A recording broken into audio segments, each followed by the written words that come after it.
Hello,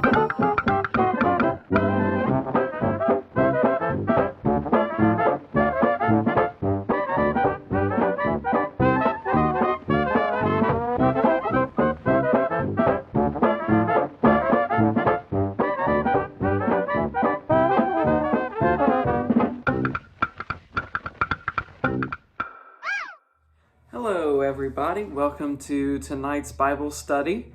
I'd like to thank you all for tuning in as you have. I get to hear comments and feedback from you sometimes, and that's just encouraging. But hope you're all doing well. And I have something I'm going to use here, at least until we're back in the swing of things, which hopefully it's looking like is maybe a couple weeks away. We're hoping that maybe this won't extend, but we will see. Just keep praying that we can get through this, because we know we can. But I actually have a neat story. It's actually very timely. It was 2 Sundays before we were done meeting. Dan and Linda Molo had let me borrow this book. And it's like right as this whole thing started happening. It was a couple weeks before we had to stop meeting. But it's called Overcoming Life's Challenges, Lessons from the Life of Joseph. As you can see, it's quite small, and it's true you can really read it in a day. But it's actually got some really good things in it. And so until we get back into the swing of things, I think this would be a good book for us to go through. So I'm just going to share parts of it with you every week. But just one of the introductions here. It's actually the first chapter. But they're very small chapters, and they really have a lot of great insights that I want to share with you, because I really think they're very timely for our time and what we're going through. So first off, thank you, Dan and Linda, for giving me this book so I could see it, because there's a lot of good stuff in here for what we're going through. But I'm going to read the first chapter here. It's just like 2 pages, but we'll get into it. And it says, on one of the old Happy Days television programs, teenager Richie Cunningham had just been grounded for life by his father for misbehavior. As father and son talked about Richie's misdeed and the punishment, Howard Cunningham asked his son, "Do you know that there's a lesson in this for you?" Richie's response was priceless. "I figured anything with this much pain had to have a lesson in it somewhere." That is the way real life works. We do not learn the great lessons of life in times of ease and prosperity, comfort and joy. The greatest character building and faith strengthening lessons come during times of difficulty and heartache. When my father died, I had been a pastor for only a few months, and my father's funeral was the first funeral I preached. At the funeral home, a pastor friend put his arm around my shoulder and said, "I know this hurts an awful lot, and it should, but one day you will be thankful for the lessons you learned this week." I have never lost anyone close to me, he continued, but I have preached scores of funerals. Never in those funerals have I felt that I had the ability to truly comfort people in the time of their greatest loss, because I have never experienced the pain myself. What you will learn in your pain, Bill, you will enable you to minister far more effectively to the pain of others. In one of the most practical books in the New Testament, James wrote these words, "My brethren, count it all joy when you fall into various trials, knowing that the testing of your faith produces patience. But let patience have its perfect work, that you may be perfect and complete, lacking nothing." His point is simple. God doesn't waste anything, not even our heartaches and trials. As hard as they may be when we are living through them, they have a purpose in God's eternal plan, and often a major part of that purpose is to help us grow in our faith. Life has to be lived in forward motion, but can only be understood by looking back. And there's a quote here I wanted to read. It says, "Life is an operation which is done in a forward direction. One lives towards the future." This demands that we trust in the loving purposes of a sovereign God. We must trust that he is in control, especially when life seems to be out of control. Paul called this kind of trust walking by faith, 2 Corinthians 5:7, which goes against every element of self-preservation that is ingrained in us. We want to take charge, manipulate, and control.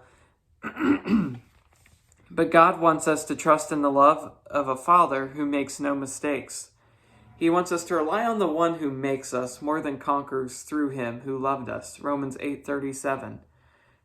One shining example of walking by faith in the midst of overwhelming circumstances is the Old Testament character Joseph. From an early age, his life was filled with dark, difficult experiences, tangled threads of hate and betrayal, fear and isolation. Yet Joseph was able, through his unwavering faith in a sovereign God, to rise above all of this and become a godly man in an ungodly culture, a true overcomer. His life can teach us much about how to deal with the tangled threads of our own lives. And I'll be excited to go through this with you, but that was just kind of the introduction. But just a few key things I pulled out of there. He talked about how he used the verse from James, consider it pure joy. And that is the verse that I have used several times. I keep referencing back to it because it's true. Because I had never actually thought about it, but the way he talks about the verse is that we move forward from it. He talks about the forward operation. We only move forward, but we don't move forward without looking back and seeing what we have learned. It's much like Mater from the Cars movies. I don't know how many of you have watched that.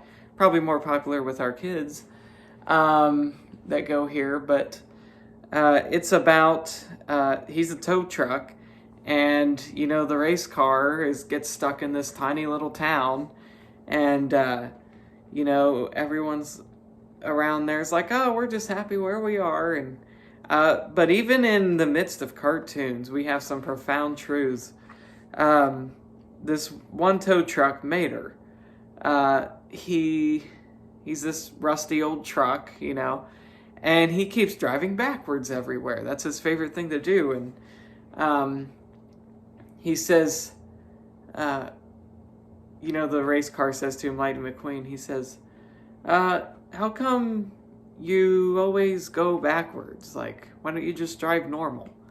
And he says, there's no need to see where I'm going, only need to know where I've been. And I think the part of that is, once I see where I've been, I can look at that and learn from it. I won't need to look in the future because I know what I've learned in the past. I don't know where I'm headed, but it doesn't necessarily matter because God's going to take care of it. Now, I know they weren't trying for a religious message, but we can make one out of it. But that's the fun thing. God has it in control. And, we don't learn things by life being easy. I mean, why do you think you go up different levels in school? You don't just stay in kindergarten because you'd be content to just sit there and, color all day. It's kind of fun. But eventually you learn things. By learning things, you begin to realize all the wonderful things that God is doing around you, whether you see it or not. And even when you're in the midst of a crisis, because algebra in itself is a crisis, honestly. Let's just be honest there. But even in that, there's probably something you got out of it. Like algebra. I'm not good at it, but I know the simple order of operations. That's about it. But that's something I'll carry with me, and I don't know if I'll ever use it. But if I do, hey, I was prepared for that. I learned from that experience. I do want to say, though, that Satan is the one that's making us live through something like this. But I think God allows sometimes, like he did in Job, this test because he says, how are you going to respond? And, God's not the one out there making people sick. I'm not saying that. I'm saying that God is using the church and he's saying, okay, you're not in your regular meeting places. How are you going to function? I need to make sure I've got the best and the brightest. Are you going to be able to survive? And I think this is a real testing for us as a church to see how we respond in different ways. So look back to see where you came from, because by doing that, you're looking forward. So just kind of reflect on some things this week. And next week, look forward to continuing this with you, and we'll see where we go. Thank you.